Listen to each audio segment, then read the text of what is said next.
6 मई 1947 जब सरदार पटेल ने रियासतों और रजवाड़ों को भारत में विलय करने का मिशन शुरू किया, सभी को 15 अगस्त से पहले भारत में शामिल होने का समय दे दिया गया। 15 अगस्त तक 3 रियासतें भारत में विलय नहीं हो पाई थी। वो थी जूनागढ़, हैदराबाद और जम्मू कश्मीर। साम दंड भेद की नीति अपनाकर जम्मू कश्मीर और जूनागढ़ का विलय कर लिया गया, लेकिन हैदराबाद अभी तक इसके लिए तैयार नहीं था। वास्तव में हैदराबाद के निजाम कभी नहीं चाहते थे कि वो भारत में शामिल हों। बजाय इसके उन्होंने अलग मुल्क घोषित करने की सोची।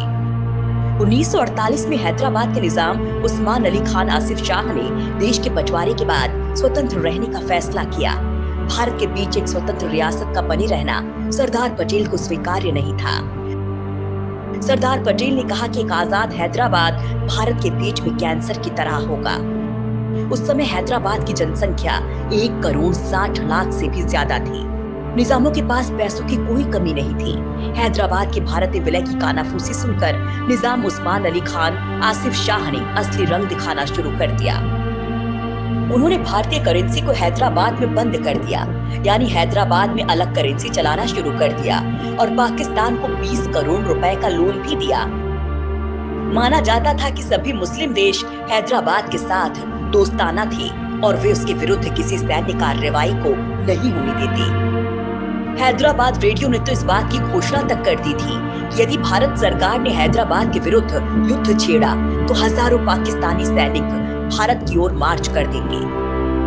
निजाम इस मामले को संयुक्त राष्ट्र में ले जाना चाहते थे और इसके लिए निजाम ने संयुक्त राज्य अमेरिका के राष्ट्रपति को भी पत्र लिखकर उनसे मध्यस्थ बनने का अनुरोध किया था, जिसे अमेरिका ने ठुकरा दिया। इधर भारत के प्रथम प्रधानमंत्री नेहरू इस पक्ष में थे कि मामले को संयुक्त राष्ट्र में ले जाया जाए, लेकिन सरदार पटेल नेहरू की इस बात से सहमत नहीं थे। उन्होंने हैदराबाद मामले में कोई भी समझौता बर्दाश्त नहीं किया। इधर तत्कालीन हैदराबाद के एक MIM नाम के संगठन के नेता कासिम रिजवी ने भारत को धमकी दी कि अगर भारतीय रियासत हैदराबाद आती है तो उसे 1.5 करोड़ हिंदुओं की हड्डी और राख के अलावा कुछ नहीं मिलेगा। इस संगठन को निजाम का सीधा संरक्षण प्राप्त था। ये एक तरह से निजाम की प्राइवेट सेना थी जो निजाम के आदेशों का स्थानीय जनता से पालन करवाती थी, लूटपाट करती थी और गैर धर्म के लोगों की हत्या करती थी। जब ये साफ हो गया कि भारत सरकार के पास कोई और विकल्प शेष नहीं बचा है, तो सरदार पटेल ने हैदराबाद में सैनिक टुकड़ियां भेजने का निर्णय लिया और मेजर जनरल JN चौधरी की अगुवाई में ऑपरेशन पोलो चलाया गया। भारतीय सेना को पहले और दूसरे दिन कुछ परेशानी हुई और फिर विरोधी सेना ने हार मान ली। 17 सितंबर 1948 की शाम को हैदराबाद की सेना ने हथियार डाल दिए। 18 तारीख की शाम को मेजर जनरल चौधरी के नेतृत्व में भारतीय सेना ने हैदराबाद शहर में प्रवेश कर लिया और 19 तारीख को MIM के नेता कासिम रिजवी को गिरफ्तार कर लिया गया।